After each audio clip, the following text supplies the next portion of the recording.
Hemen salam. Bir hepde bundan Unistream'da näde pul pırlamalı vardı video koydum. YouTube'da bundan öňkü video seyredip görün. Häzir şu wagt bir açık ütgödü. Bizet oja 3-4 günden verdiň TL bolup uradyp bolýar. TL edip işläp ber. Şu wagt häzir men size görkezjek. Primerna näçe peýda galýar, näde uratmasyny başladyk. Girýäs birinji bilen Unistream'a. Unistream'da girýäs. Ana. Tursadur продолжить edýär. Şu wagt berde bize 18.80'den hasaplap berýärler TL'ni. 18.80'den hasaplap berenlerini 62.34'ten bize gellik bolýar. Hemen gowdady Sberbankdan urutup bolýar bilýäňiz. Özüň Sberbankda da 150 rubl komissiýa öňki ýaly Tinkoff tapyp her gezek premium edip 2000 rubl da tölmek gerekkä. Arkaň Sberbankdan urutup bilýäňiz. Şu wagt dany moment Unistream'da diňe TL bolup urutup bolýar. Öň şöýrük basaňyzda ýadyňyza şan bolsa dolar çykady, rubl çykady. Şu wagt TL olup gelýär 18.80'den hasaplap berýändir. Bize 60.34'den düşýär. Ondan soň Binance'a girýäs. Binance P2P. Sebäbi biz şu wagt P2P'de satýas. Sposob oplaty Tinkoff edýäs. Imенно şu wagt Tinkoff gow komissiýa beren soň Tinkoffa çykarýas. Подтверждать edýäs. Gördüňiz 63.96.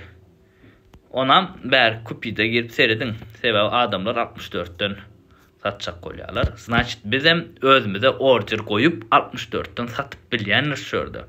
Ya da yok hiç garaş şekil gün satjak diýseň, şunun lüboyna satyp bilýäňiz 63.96'dan 63.95'den.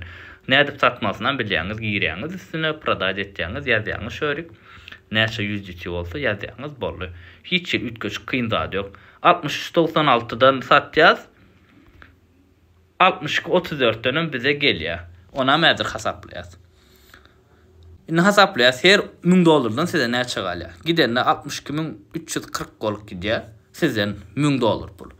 Sataňyzda mundan aýyrýas. Sataňyzda da 63.900'den satyp bolýar. 69'dan satyp bolýar. 64'den satyp bolýar. Egerde garaşsaňyz, ýok garaşaka reske diýseňiz 63.90'dan satyp bilýäňiz. Diýende 1560. Şun 560'y komissiýa gidäýände de size 1000 rubl her bir 1000 dolardan galýar. 10.000 dolardan 10.000 rubl peýda galýar arasynda. Arkaň işläp bilýäňiz, hökman 10.000 dolara ulatmak gerekkä. 2-3000 dolaryňyz bar bolsa da siz şonu 3-4 gedek pırlap bilýäňiz. Düşünüňiz günüň dowamyna 5 gedek 6 gedek pırlap bolýar. Biziň özümem şoňaly edýäs. Pulu 5-6 gedek pırlap günüň dowamyna. Eger de siz şungal iş etjek bolsaňyz, size hökman suratda birja gerekdir. Binance ya Bybit aşağıda ikisini ssylkasyny goýjak.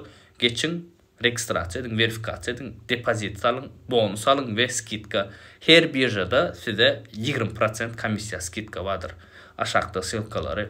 Ona gördüňiz, özüňiz etmez zady. Näme düşünmeýän bolsaňyz, aşağıda kommentariýa ýazyp bilýäňiz, men ýetişdigimden jogap beren. Vaskada ýatyr pakka. Menim şu wagt görüp täze Sivaska görüp gözleşdirip oturun. Eger de täze Sivaska ýene tapsam, men siz bilen paýlaşarym. Iň esasy akyllyca hereket edin, janyňyz sag bolsun.